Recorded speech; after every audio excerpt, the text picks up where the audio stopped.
Details చూద్దాం. తనపై కుట్ర చేసి 2018 ఎన్నికల్లో ఓడించారన్నారు సీఎం రేవంత్ రెడ్డి. బాచుపల్లిలో భారత సైన్యానికి మద్దతుగా జై హింద్ ర్యాలీ నిర్వహించారు. 2018లో కొడంగల్లో కుట్ర చేసి ఓడించిన ఆ వెంటనే మల్కాజ్గిరి ప్రజలు ఎంపీగా గెలిపించి తనను లోక్సభకు పంపించారని అన్నారు. అసలు యుద్ధం ఆపే ఆలోచన ఉన్నప్పుడు అఖిలపక్షంతో ఎందుకు చర్చించలేదని సీఎం రేవంత్ రెడ్డి ప్రశ్నించారు. గుండెల్లో ధైర్యం ఉన్న నాయకుడే యుద్ధంలో గెలిపిస్తాడని కీలక వ్యాఖ్యలు చేశారు. నాయకత్వం అంటే ఆశామాషి కాదు, యుద్ధం అంటే ఉపన్యాసాలు ఇచ్చుడు కాదు, మైకులో పెద్ద పెద్ద సంభాషణలు చెప్పుడు కాదు. యుద్ధం అంటే ధైర్యం ఉండాలి, యుద్ధం అంటే వెన్నెముక ఉండాలి, యుద్ధం అంటే యుద్ధ తంత్రం ఉండాలి, యుద్ధ నీతి ఉండాలి, గుండెల్లో ధైర్యం ఉండాలి. ఆనాటి ప్రధానమంత్రి శ్రీమతి ఇందిరాగాంధీ గారు తిప్పి కొట్టడమే కాదు, చైనాను ఓడించి మోకాళ్ళ మీద కూసబెట్టి చైనాకు గుణపాఠం చెప్తే మన్న జరిగిన చైనా దురాక్రమణ 4000 స్క్వేర్ కిలోమీటర్లు ఈరోజు భారత భూభాగాన్ని ఆక్రమించుకున్నారు. కర్నల్ సంతోష్ బాబు సూర్యాపేట కోదాడ బిడ్డ ఉత్తమ్ కుమార్ రెడ్డి గారి నియోజకవర్గానికి సంబంధించిన కర్నల్ మన ఆర్మీ జవాన్ను చైనా పొట్టన పెట్టుకుంటే కనీసం నరేంద్ర మోడీ గారు చైనాకు తిరిగి జవాబు చెప్పే పరిస్థితిలో లేరు. మరి నేను ఇవాళ బీజేపీ నాయకులను అడుగుతున్నా, మీకు కొంచెమైన ఆలోచన ఉందా? మీ చీము నెత్తురు రక్తం ఎక్కడికి పోయింది? ఇవాళ పాకిస్తాన్ వాడు మన దేశంలో చొచ్చుకొచ్చి 26 మందిని పొట్టన పెట్టుకోవడమే కాదు, యుద్ధం నువ్వు ప్రకటిస్తే నీ యుద్ధంలో 36 మందిని కశ్మీర్లో మళ్ళీ పాకిస్తాన్ వాడే చంపితే మీరు మీ పార్టీ ఏం చేస్తున్నారు? గాడిద పళ్ళు దొమ్ముతున్నారా అని నేను బీజేపీలను అడుగుతున్నా. ఇవాళ యుద్ధమన్నా దేశ భద్రతన్నా రాజకీయాలకు అతీతమని మన నాయకుడు రాహుల్ గాంధీ గారు చెప్తే, యుద్ధమైనా యుద్ధ నీతి అయినా ఏదైనా మాకు రాజకీయమే, ఎన్నికల లబ్ధి అని ఈనాడు తిరంగా ర్యాలీ పేరు మీద నరేంద్ర మోడీ గారు బయలుదేరి కాంగ్రెస్ పార్టీని రాహుల్ గాంధీ గారిని విమర్శిస్తున్నాడు. ఇది ఎక్కడి నీతి అని నేను బీజేపీ నాయకులను అడుగుతున్నా. ఆనాడు పాకిస్తాన్ ఉగ్రవాదులు ఈ దేశంలో అమాయకులను చంపినప్పుడు అఖిల పక్షం కావాల్సి వచ్చింది, కాంగ్రెస్ పార్టీ అండగా నిలబడాల్సిన అవసరం కనిపించింది. కానీ ట్రంప్ బెదిరించగానే నువ్వు యుద్ధాన్ని విరమించుకున్నప్పుడు అఖిల పక్షాన్ని ఎందుకు పిలవలేదని మేము సూటిగా అడుగుతున్నాం ఈ దేశ ప్రధానమంత్రిని. ఇది నీ సొంత వ్యవహారం కాదు, నీ పార్టీ వ్యవహారం కాదు, ఇది ఎన్నికల విధానం కాదు, ఇది దేశ భద్రతకు సంబంధించిన విధానం. దేశ భద్రత విషయంలో యుద్ధం చేయాల్సిన సమయంలో యుద్ధం విరమించడం ద్వారా 140 కోట్ల భారతీయుల యొక్క ఆత్మ గౌరవాన్ని ట్రంప్ దగ్గర తాకట్టు పెట్టొచ్చి ఇవాళ గొప్పల కోసం ఉపన్యాసాలు బీజేపీ వాళ్ళు ఇస్తున్నారు తప్ప ఈ దేశ భద్రత పట్ల వాళ్ళకు పట్టింపు లేదు. ఇవాళ నేను అడుగుతున్న బీజేపీ వాళ్ళని, పీఓకేను గుంజుకోవద్దని ఎవరు చెప్పారు? మేమందరం దేశంలో ఉన్న అన్ని రాజకీయ పార్టీలు 140 కోట్ల మంది మీకు అండగా నిలబడి పాక్ ఆక్యుపైడ్ కాశ్మీర్ను గుంజుకో, పాకిస్తాన్ ఓడించమని చెప్పినాం. బెలూచిస్తాన్ విడగొట్టి ఇంకో దేశంగా ఏర్పాటు చేయమని చెప్పినాం. బెలూచిస్తాన్ విడదీసే శక్తి నీకు లేదు, పీఓకే తెచ్చే శక్తి నీకు లేదు. కానీ ఇవాళ కాంగ్రెస్ పార్టీని మీరు విమర్శించడం ద్వారా ఏమి చెప్పదలుచుకున్నారని బీజేపీ నాయకులను నేను అడగదలుచుకున్నా. క్యాబినెట్ బెర్త్ కోసం తెలంగాణ మాదిగ ఎమ్మెల్యేలు లాబియింగ్ చేస్తున్నారు. ఇందులో భాగంగా ఢిల్లీకి బయలుదేరనున్నారు. హస్తినాలో AICC chief Kharge, party senior నేత కేసీ వేణుగోపాల్ను కలవనున్నారు. తమ సామాజిక వర్గానికి క్యాబినెట్లో ప్రాధాన్యం ఇవ్వాలని కోరనున్నారు. హైకమాండ్ పెద్దలందరినీ కలుస్తామంటున్నారు ఎమ్మెల్యేలు. ఇప్పటికే తెలంగాణ కాంగ్రెస్ వ్యవహారాల ఇన్ఛార్జ్ మీనాక్షి నటరాజన్ను కలిశారు. మాదిగ సామాజిక వర్గానికి మంత్రి పదవి ఇవ్వాలని విజ్ఞప్తి చేశారు. అదేవిధంగా సమస్యల్ని మీనాక్షి దృష్టికి తీసుకువెళ్లారు. అయితే వీటన్నింటిపై హైకమాండ్తో మాట్లాడతానని మీనాక్షి నటరాజన్ మాదిగ ఎమ్మెల్యేలకు హామీ ఇచ్చారు.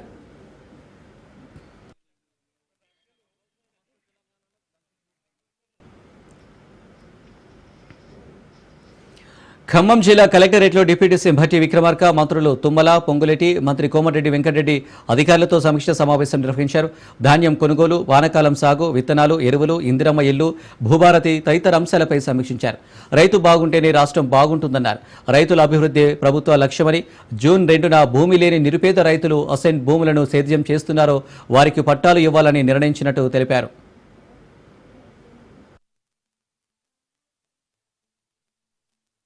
సో మీరు ఈ జిల్లాలో 2 జిల్లాల్లో ఎక్కడ కూడా ఇబ్బంది లేకుండా ప్రొక్యూర్మెంట్ చేయించడమే కాకుండా వెంటనే వాళ్ళందరికీ ఆ అమౌంట్ కూడా వారి అకౌంట్లో గతంలో ఎప్పుడో 2 నెలలకు 3 నెలలకు వచ్చేది అమౌంట్ ఈసారి వారం రోజుల లోపలనే మనం వారి రైతుల అకౌంట్ లో డబ్బులు వేసుకో, సన్నాలు ఏమైనా ఉంటే బోనస్ కూడా వాటి అకౌంట్ లో వేయించడం అనేది నిజంగా రాష్ట్ర ప్రభుత్వం యొక్క విజయంగానే నేను భావిస్తా ఉన్నాను. So we appreciate. ఇంకా ఎక్కడైనా ఎవరిదైనా మిగిలిపోయి ఉంటే కూడా మెకానిజం అంతా మెషినరీ అంతా రెడీగా ఉంది కాబట్టి వాటిని ప్రొక్యూర్ చేయడానికి తరలించడానికి కూడా రాష్ట్ర ప్రభుత్వం ముఖ్యంగా జిల్లా యంత్రాంగంతో సర్వదా సిద్ధంగా ఉందని మీరు కూడా తెలియజెప్పారు, ప్రభుత్వం కూడా చెప్తాం. ఇది బహుశా దేశంలో ఎక్కడా లేదు. 5 లక్షల రూపాయలతో పేదవాళ్ళకి ఇల్లు కట్టించేటువంటి చారిత్రాత్మకమైనటువంటి నిర్ణయం. ఒకటేసారి శాసనసభ నియోజకవర్గంలో 3,500 ఇళ్లు శాంక్షన్ చేయటం అంటే మామూలు విషయం కాదు. ఈరోజు ధాన్యానికి అనుగోలు చేసిన బోనస్ కూడా చెల్లించడం జరిగింది. దాంతో పాటు దేశ చరిత్రలో ఎక్కడ లేని విధంగా 3,500 ఇళ్ల చొప్పున ఇందిరమ్మ ఇళ్లకు ముగ్గులు పోయడం, కొందరికి ₹1,00,000 పేమెంట్ కూడా ఇవ్వడం జరిగింది, కొందరు స్లాబ్ లెవెల్కి వచ్చింది. అసలు ఎవరు ఊహించని పథకం. 5 లక్షలు పేదవారికి ఇల్లు కట్టిస్తున్నామండి, అది మామూలు విషయం కాదు. ఇవాళ గ్రామాలలో పండుగ వాతావరణం ఉన్నది. రెండవది సన్నబియ్యం తింటామని చెప్పి పేదవాడు కలలో కూడా ఊహించలే. 3 కోట్ల మందికి ఈ రోజు సంవత్సరానికి 4,000 కోట్ల పైన ఖర్చు సన్నబియ్యంతో ఇవాళ పేదవాడు కోటీశ్వరులు పెద్ద పెద్ద వాళ్ళు మనలాంటి వాళ్ళు పెద్ద పెద్ద ఆఫీసర్లు తినే భోజనం గతంలో ఇచ్చిన బియ్యం పోల్ట్రీ ఆ డీలర్కి అమ్మితే డీలర్ పోయి పోల్ట్రీ ఫామ్ అమ్ముకునేది. ఆ సన్న బియ్యం లాంటి పథకాలు పెట్టి ఇలా ఇందిరమ్మ ఇల్లు కట్టుకుంటూ పండిన పంటని ధాన్యాన్ని తీసుకొని 2 రోజులు చెల్లించడం. ఇలా తెలంగాణ వచ్చిన కాంగ్రెస్ ప్రజాప్రభుత్వంలో ప్రజలు నిజంగా కూడా ఇచ్చిన హామీలను నెరవేర్చే దాంట్లో భాగంగా కృషి చేస్తున్నారో, ఇంప్లిమెంటేషన్ చేయాల్సిన అధికారులైన మీరు నిబద్ధతతో ప్రభుత్వ ఆలోచనలకు అనుగుణంగా మీరు పూర్తిగా రాష్ట్ర ప్రభుత్వ ఆలోచనలకు అనుగుణంగా పనిచేయాలని పదే తెలుపుతూ ఇందిరమ్మ ఇళ్లకు సంబంధించిన దాంట్లో గృహజ్యోతి కార్యక్రమం ద్వారా ఎన్నికలు ఇంకొక వారం 10 రోజులు వస్తాయనగా 3 లక్షల రూపాయలతో కొంతమందికి శాంక్షన్ సుమారు ఒక 3 లక్షల ఇళ్లు శాంక్షన్ లెటర్లు అంటే తెల్ల కాగితాన్ని నల్ల కాగితం చేసి ఆర్డర్లు ఇచ్చారు. మాజీ మంత్రి వర్యులు హరీష్ రావు గారు కూడా నా కాన్స్టిట్యున్సీలో కూడా ఈ గృహజ్యోతి ఉన్నాయి, 3 లక్షలు వచ్చినాయి, మేమేదో కట్టలేకపోయాం. తప్పకుండా గౌరవ ముఖ్యమంత్రి గారు కేబినెట్ దాన్ని పాజిటివ్ గా తీసుకుంటది. డెఫినెట్ గా రాష్ట్ర వ్యాప్తంగా ఏవైతే poorest of the poor eligibility ఉన్న వాళ్ళకి ఆ ఫౌండేషన్ లో కూడా తప్పకుండా వాళ్ళు ఇచ్చిన 3 లక్షలు కాదు, మనం 5 లక్షల రూపాయలు ఇద్దాం, రాష్ట్ర వ్యాప్తంగా ఇద్దాం. అదే ప్రభుత్వం డెసిషన్. మన ప్రభుత్వం ఊహాగానాలకు తెరపడింది, గాలి వార్తలకు ఫుల్ స్టాప్ పడింది. కొత్త పార్టీపై బీఆర్ఎస్ ఎమ్మెల్సీ కవిత క్లారిటీ ఇచ్చారు. బీఆర్ఎస్లో కేసీఆర్ ఒక్కరే నాయకుడు, ఇంకెవరి నాయకత్వాన్ని అంగీకరించారని ఎమ్మెల్సీ కవిత తేల్చి చెప్పింది. చిట్చాట్లో ఎమ్మెల్సీ కవిత కీలక వ్యాఖ్యలు చేశారు. తనను కేసీఆర్కి దూరం చేసే కుట్ర జరుగుతుందన్నారు. తనను పార్టీకి దూరం చేస్తే ఎక్కువ లాభం పొందేది ఎవరో అందరికీ తెలుసన్నారు. బీఆర్ఎస్ అధినేత కేసీఆర్కు తాను అంతర్గతంగా రాసిన లేఖ ఎలా లీక్ అయిందని కవిత ప్రశ్నించారు. కట్టడి చేయమంటే పెయిడ్ సోషల్ మీడియాలో విమర్శిస్తున్నారని ఎమ్మెల్సీ కవిత ఆరోపించారు. పార్టీలో కోవట్టులు ఉన్నారని అంటున్న వాళ్ళు కేసీఆర్కి నోటీస్ ఇస్తే ఏం కార్యాచరణ చేపట్టారో చెప్పాలని కవిత డిమాండ్ చేశారు. తనకు నీతులు చెబుతూ తన మీద పడి ఏడిస్తే ఎలా అని ప్రశ్నించారు. ఇంటి ఆడబిడ్డ గురించి మాట్లాడే పద్ధతి ఇదేనా అని కవిత ఘాటు వ్యాఖ్యలు చేశారు. లిక్కర్ కేసు సమయంలోనే తాను రాజీనామాకు సిద్ధపడ్డానని కేసీఆర్ వద్దని వారించారని కవిత గుర్తు చేశారు.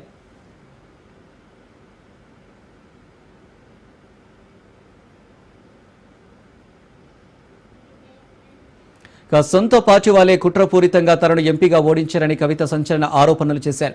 అదే జిల్లాలో ప్రోటోకాల్ ఉండాలని కేసీఆర్ ఎమ్మెల్సీ ఇచ్చారన్నారు.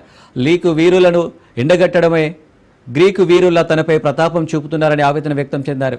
కాంగ్రెస్ బీజేపీపై మాట్లాడాలి కానీ నాపై దాడి చేస్తే ఎలా అని కవిత ప్రశ్నించారు.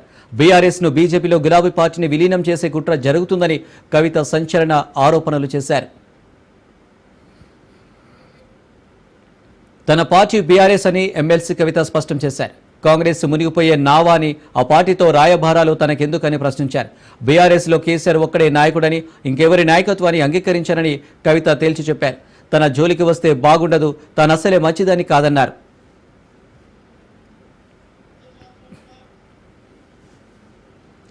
ఇక కవిత వ్యాఖ్యలపై మాజీ ఎంపీ వినోద్ కుమార్ స్పందించారు. రాజకీయాల్లో ప్రకంపనలు సహజమని వినోద్ కుమార్ అన్నారు. చాలా పార్టీలో ఇలాంటి ప్రకంపనలు చూశామన్నారు. కవిత ఆవేదనతో ఉందని ఇప్పుడే చూశామన్నారు. త్వరలోనే సమస్యలు సద్దుమణుగుతాయని ఆయన ఆశాభావం వ్యక్తం చేశారు. బీఆర్ఎస్ అన్ని పార్టీలతో కలిసి పనిచేసిందన్నారు. ఒక్క బీజేపీతో మాత్రమే పనిచేయలేదన్నారు. చిట్చాట్లోని అంశాలపై షోకాజ్ నోటీస్ ఎలా ఇస్తామని వినోద్ కుమార్ అన్నారు. కవితను కలిసి మాట్లాడే ప్రయత్నం చేస్తామని వినోద్ కుమార్ తెలిపారు. ఎమ్మెల్సీ కవిత వ్యాఖ్యలపై మాజీ మంత్రి సబితా ఇంద్రారెడ్డి స్పందించారు. కవిత ఏం మాట్లాడిందో తనకు తెలియదని, ఆమె వ్యాఖ్యలపై పార్టీ స్పందిస్తుందన్నారు. డెఫినెట్ గా పార్టీ స్పందిస్తుంది. లేదు దేనికండి దేనికండి నేను చూడలేదు, చూస్తాను. నేను కాన్స్టిట్యూన్సీ నుండి వస్తున్నాను. డెఫినెట్ గా పార్టీ స్పందిస్తుంది. లేదు దేనికండి దేనికండి నేను చూడలేదు, చూస్తాను. నేను కాన్స్టిట్యూన్సీ నుండి వస్తున్నాను. డెఫినెట్ గా పార్టీ స్పందిస్తుంది. లేదు దేనికండి దేనికండి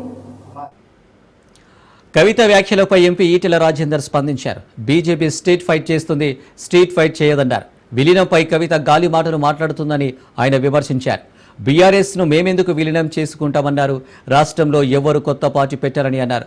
ఎవరిని నమ్మాలో ఎవరిని నమ్మకూడదో అర్థం కావడం లేదని అన్నారు. ఇది ఒక్క రోజులో అయిపోయేది కాదు, డైలీ ఎపిసోడ్ ఉంటుందన్నారు. తెలంగాణలో బీజేపీ అధికారంలో ఉంటే బాగుంటుందని ప్రజలు భావిస్తున్నారని అన్నారు. పక్క రాష్ట్రం ఏపీ అద్భుతంగా అభివృద్ధి చెందుతుందని ఈటెల రాజేందర్ అన్నారు. నక్సలైట్స్ అంశంపై కేసీఆర్ ద్వంద్వ వైఖరి అవలంబిస్తున్నారని ఈటెల విమర్శించారు. ఆపరేషన్ కగారుపై కేంద్రానికి లేఖ ఎందుకు రాయలేదన్నారు.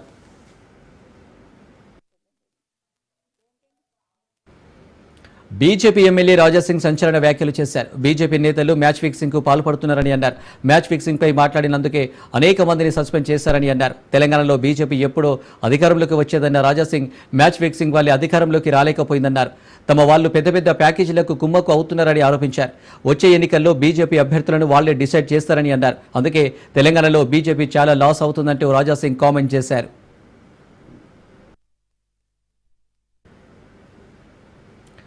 గద్దర్ తెలంగాణ ఫిల్మ్ అవార్డులను జ్యూరీ చైర్పర్సన్ జయసుధతో పాటు ఎఫ్డీసీ చైర్మన్ దిల్ రాజు ప్రకటించారు. 2024కు గాను ఉత్తమ చిత్రంగా కల్కి మూవీ ఎంపికైంది. రెండో బెస్ట్ మూవీగా పొటేల్, మూడో ఉత్తమ చిత్రంగా లక్కీ భాస్కర్ అవార్డును సొంతం చేసుకున్నాయి. కాగా 2014 జూన్ నుంచి 2023 డిసెంబర్ 31 వరకు అంటే మొత్తం 14 ఏళ్లకు గాను అవార్డులను వెల్లడించనున్నారు. ప్రతి ఏడాది ఒక్క ఉత్తమ చిత్రానికి 2024కు సంబంధించి మొత్తం 11 కేటగిరీలలో అవార్డులను ప్రదానం చేయనున్నారు. ఈసారి మునుపెన్నడూ లేని విధంగా తెలుగు చిత్రాలతో పాటు ఉర్దూ చిత్రాలకు కూడా ప్రాధాన్యత ఇవ్వనున్నారు. మొదటి ఉత్తమ ఫ్యూచర్ చిత్రం కల్కి 2898 AD, రెండో ఉత్తమ ఫ్యూచర్ చిత్రం పొటేల్, మూడో ఉత్తమ ఫ్యూచర్ చిత్రం లక్కీ భాస్కర్ ఎంపికైంది. ఉత్తమ బాలల చిత్రం 35 ఇది చిన్న కథ కాదు హిస్టరీ విభాగంలో ఫ్యూచర్ హెరిటేజ్ చిత్రం రజాకర్, ఉత్తమ ప్రజాదరణ చిత్రం ఐ అండ్ మై ఫ్రెండ్స్, ఉత్తమ వినోదాత్మక చిత్రం ఐ, ఉత్తమ పరిచయ దర్శకుడు Yaduvanshi ఎంపికైంది.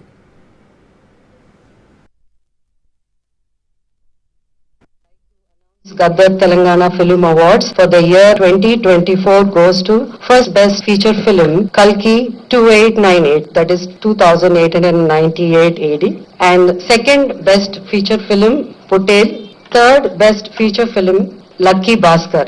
Feature film on national integration, communal harmony and social uplift film Committee Kural goes to Committee Kural. Best children's film 35 Chinna Kadakadu. Feature film on environment, heritage, history goes to Razakar. Best debut film director Sri Faryedu Vamshi, Committee Kural. Best wholesome entertainment film Dr. M. Prabhakar Reddy, Uttama Prajadarana Chitram, my friends andi.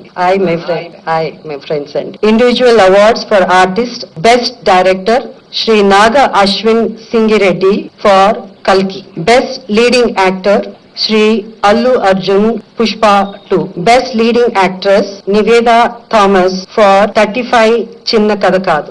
Best supporting actor Sri S.J. Surya Saripoda Senivaram. Best supporting actress Saranya Pradeep, Ambajipeta Marriage Band. Best music director Sri Beams for Razakar. Playback singer Sri Sid Sriram for Uruperu Bairavakona. Best female playback singer Miss Shreya Ghoshal, Pushpa 2 for Society's Agirava song. Best smuggler హీరోకు award. అవును, మీరు వింటుంది నిజమే. ఒకప్పుడు ముప్పెడ దాడి చేసిన పాలకులే ఇప్పుడు గద్దర్ పురస్కారంతో సత్కరించేందుకు సిద్ధమయ్యారు. తెలంగాణలో గద్దర్ అవార్డుల ప్రకటన పెనుదుమారం రేపుతోంది.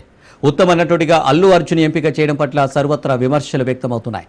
నాడేమో కక్షగట్టి కటకడల పాలు చేశారు, నేడేమో అవార్డుల అంటూ ప్రశ్నిస్తుంది తెలంగాణ సమాజం. బన్నీ అరెస్టు వేళ పుష్ప 2పై కాంగ్రెస్ లీడర్లు వరుసగా ప్రెస్ మీట్లు పెట్టి ఫైర్ అయ్యారు.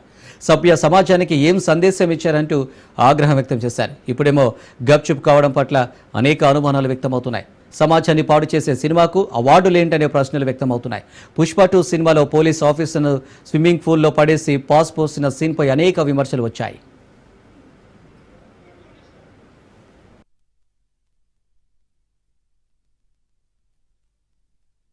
బ్రేక్ తీసుకుందాం. Stay tune.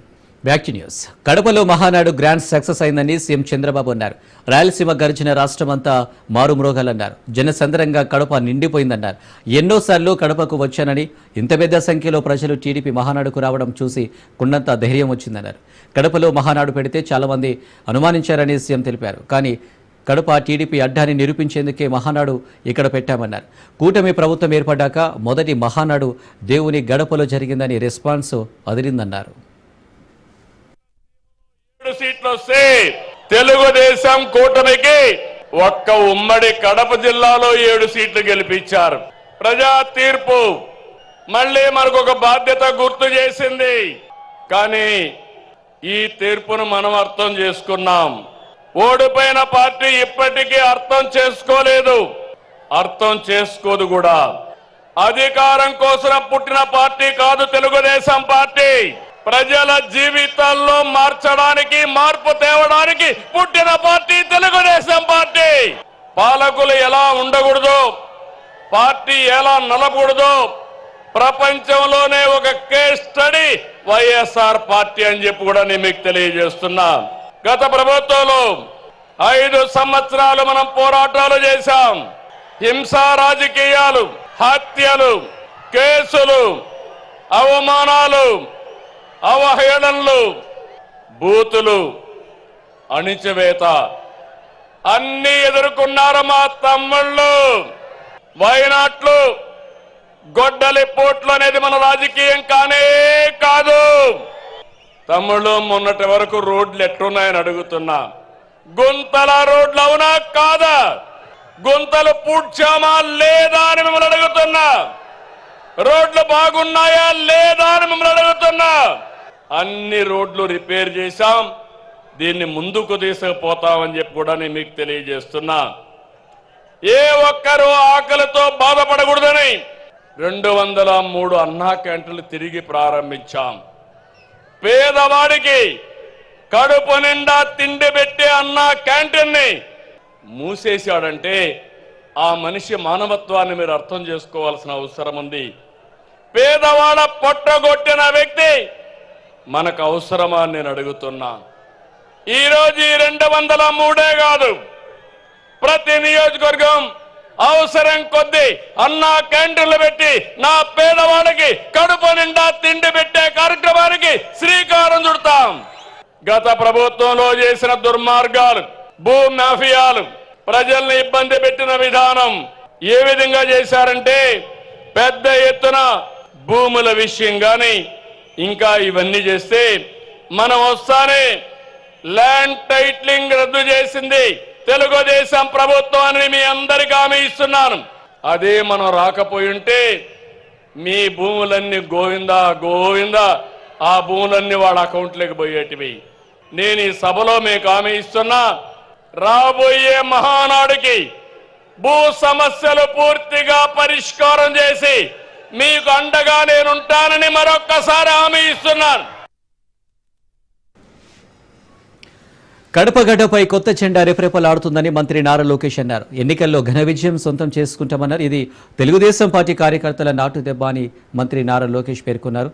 జెండా పీకేస్తామన్నారు. ఇప్పుడు వారు పార్టీ కార్యాలయాలకు తాళాలు వేసుకుని వెళ్లిపోతున్నారని ఆయన ఎద్దేవా చేశారు.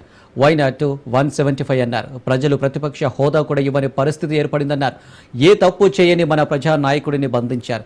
అప్పుడు వారి నాయకుడిని ఏకంగా తాడపల్లి ప్యాలెస్లో ఉంచి తాళాలు వేసి బంధించారని నారా లోకేష్ అన్నారు.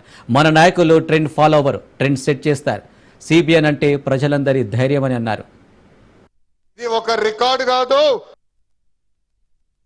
మాస్ జాత్ర మహానాడు అదిరిపోయింది. పౌరుషాల గడ్డపై పసుపు జెండా రెపరెపలాడుతుంది.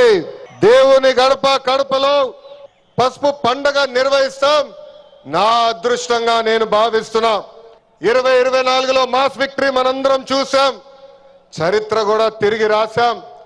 94% స్ట్రైక్ రేట్ అంటే 175 నియోజకవర్గాల్లో 164 స్థానాలు మన కైవసం చేసుకున్నాం. ఇది ఒక రికార్డు కాదు, ఆల్ టైమ్ రికార్డ్ అని సభాముఖం మీకు తెలుపుతున్నా. ఇది తెలుగుదేశం పార్టీ కార్యకర్తల నాటు దెబ్బ. జెండా బీకేస్తా అన్నారు, వాళ్ళు ఇప్పుడు పార్టీ కార్యాలయానికి టూలెట్ బోటు పెట్టుకుని పారిపోయే పరిస్థితి. పార్టీ లేకుండా చేస్తా అన్నారు, అడ్రస్ లేకుండా పోయే పరిస్థితి. వై నాట్ 175 అన్నారు, ప్రజలు ప్రతిపక్ష హోదా కూడా ఇవ్వని పరిస్థితి. బాక్సింగ్ చేశారు, ప్రజలే ఇప్పుడు ఫుట్బాల్ ఆడుకునే పరిస్థితి. ఏ తప్పు చేయని మన అధినేత చంద్రబాబు నాయుడు గారు బంధించారు. ప్రజలు ఏకంగా ఆ నాయకుడిని ప్యాలెస్ లో పెట్టి తాళాలేసి లాక్ చేసే పరిస్థితి. కూటమి పాలనపై మాజీ మంత్రి విడుదల రజని ఫైర్ అయ్యారు. చంద్రబాబు పాలనలో రైతులు రోడెక్కే పరిస్థితి ఏర్పడిందన్నారు. ఆర్థికాభివృద్ధి పేరుతో చంద్రబాబు తన సొంత మనుషులకే మేలు చేస్తున్నారని ఆరోపించారు. పేద మధ్యతరగతి ప్రజలకు సంక్షేమం అనేది చంద్రబాబుకు ఇష్టం లేదని విమర్శించారు. కరోనా సమయంలో జగన్ అన్ని వర్గాలకు మేలు చేశారని, కార్పొరేట్ స్థాయిలో మెడికల్ కాలేజీలను ఏర్పాటు చేయాలని జగన్ భావించారని గుర్తు చేశారు. ఆరోగ్యశ్రీ బిల్లులు అందక ప్రజలు ఇబ్బంది పడుతున్నారన్నారు. ఒక గొప్ప ఆలోచన చేసి సుమారు 8,500 కోట్ల బడ్జెట్ ని దానికి కేటాయిస్తూ 3 ఫేజెస్ గా వీటిని డివైడ్ చేసుకుని 1,02 కోట్లు ఖరీదు చేసేటువంటి ఒక ప్రైమ్ ల్యాండ్, ఎకరం ల్యాండ్ ని ఎకరానికి 100 రూపాయలట lease or rent what ever it is. ఇంత ఖర్చుతో 500 కోట్ల వ్యయంతో మనం ఖర్చు చేసి కడుతున్నటువంటి ఈ మెడికల్ కాలేజ్ 5,000 రూపాయల సంవత్సరానికి చెల్లిస్తే 33 ఏళ్లకు లీజుకి ఇస్తారంట. ఆరోగ్యశ్రీ అని చెప్పేసి ఈరోజు ప్రజలు నెట్వర్క్ హాస్పిటల్స్కి వెళ్తుంటే సీరియస్ గా ఒక బోర్డు చూపించి, అమ్మ ఇక్కడ ఆల్రెడీ రాసి పెట్టాం కదా ఆరోగ్యశ్రీ ఇక్కడ లేదు, మా ప్రభుత్వం నుంచి రావాల్సినటువంటి బిల్లులు మాకు రాలేదు కాబట్టి మేము చూడటం లేదు, డబ్బులు ఇస్తే మేము చూస్తామని స్పష్టంగా ఈరోజు ప్రజల మొహానే చెప్పి పంపిస్తా ఉన్నారు. ఈరోజు వాళ్ళ పరిస్థితి ఏంటి? వాళ్ళ అవస్థల్ని ఎవరు చూస్తున్నారు? వాళ్ళ ఇబ్బందుల్ని ఎవరు చూస్తున్నారు? వాళ్ళ ప్రాణాలకి ఎవరు బాధ్యతగా ఉంటారు? ఆ బాధ్యత మనది కాదా? ప్రభుత్వంగా బాధ్యత మనది కాదా? ఎందుకు ఆ బాధ్యత? గన్నవరం మాజీ ఎమ్మెల్యే వల్లభనేని వంశీకి బెయిల్ మంజూరైంది. ఏపీ హైకోర్టు వల్లభనేని వంశీకి బెయిల్ మంజూరు చేసింది. వంశీకి వెంటనే వైద్యం అందించాలని ఆదేశించింది. ఆయుష్ ఆసుపత్రిలో వంశీని చేర్పించి వైద్యం అందించాలని ఆదేశించింది ఏపీ హైకోర్టు. కాసేపట్లో వంశీని ఆసుపత్రికి తరలించనున్నారు.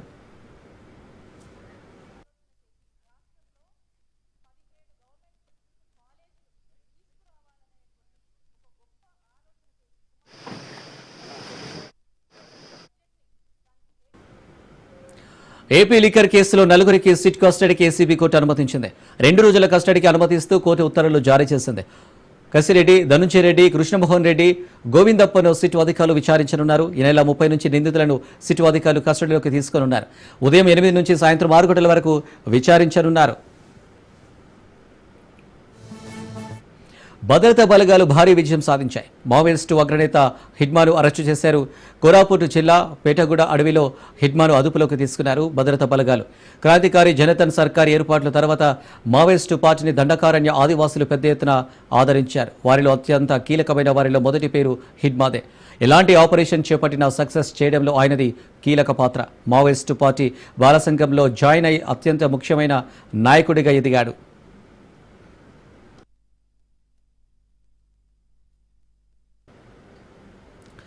దేశంలో రోజురోజుకు కరోనా కేసులు పెరుగుతున్నాయి. విశాఖలో కరోనా మరణం నమోదైంది. వ్యక్తి ఓ ప్రైవేటు ఆసుపత్రిలో చికిత్స పొందుతూ మృతి చెందాడు.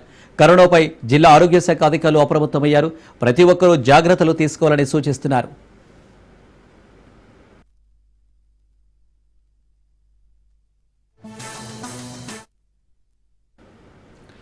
ప్రముఖ యూట్యూబర్ను ఎన్ఐఏ అదుపులోకి తీసుకుంది. భయ్యా సన్నీ యాదవ్ను అదుపులోకి తీసుకున్నారు ఎన్ఐఏ అధికారులు. పాకిస్తాన్కు గూఢచారిగా వ్యవహరించారనే ఆరోపణల నేపథ్యంలో అదుపులోకి తీసుకున్నట్లు సమాచారం. ఇటీవల పాకిస్తాన్ బైక్ టూర్ పూర్తి చేశారు భయ్యా సన్నీ యాదవ్. పాకిస్తాన్ టూర్కు సంబంధించి ఎన్ఐఏ ఆరా తీస్తున్నారు.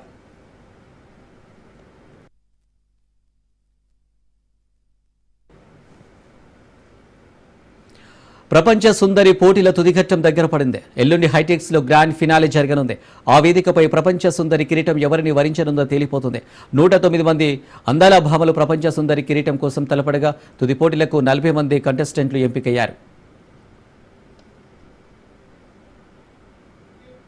గ్రాండ్ ఫినాలేలోని ఒక్కో దశలో కొందరిని ఎలిమినేట్ చేస్తూ పోయి తుది వరకు నిలిచిన ముగ్గురిని ఫస్ట్, సెకండ్, థర్డ్ విజేతలుగా ప్రకటిస్తారు. హైటెక్స్లోని ఈ నెల 31న జరగనున్న గ్రాండ్ ఫినాలేకు సుమారు 4000 మంది అతిథులు హాజరయ్యేలా ఏర్పాట్లు చేస్తున్నామని అధికారులు తెలిపారు. Miss India Nandini Gupta miss world grand finale పోటీలో ఉండడంతో అభిమానులు సంతోషం వ్యక్తం చేస్తున్నారు.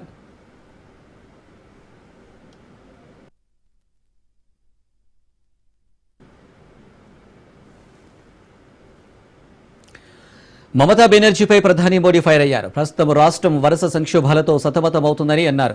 ముర్షిదాబాద్ మాళ్లాలో చోటు చేసుకున్న ఘర్షణలు మమతా ప్రభుత్వ క్రూరత్వం, ఉదాసీనతకు నిదర్శనమని ధ్వజమెత్తారు. ప్రస్తుతం రాష్ట్రంలో నిర్మమత ప్రభుత్వం ఉందని మండిపడ్డారు. రాష్ట్రంలో అధికారంలో ఉన్న పార్టీ వ్యక్తులు కొన్ని ఇళ్లను గుర్తించి తగలబెడుతుంటే పోలీసులు దాన్ని అడ్డుకోకుండా చూస్తూ ఉన్నారని ఆయన విమర్శించారు. బెంగాల్లో ఎంతటి భయానక పరిస్థితిలో అర్థం చేసుకోవాలన్నారు. బెంగాల్లో మహిళలపై దాడులు ఎక్కువయ్యాయి. ఇక్కడి ప్రభుత్వంపై ప్రజలకు విశ్వాసం లేదు. ప్రభుత్వాన్ని నడిపేది ఇలాగేనా? బుజ్జగింపు రాజకీయాల పేరిట గుండాలకు స్వేచ్ఛనిచ్చారని అన్నారు.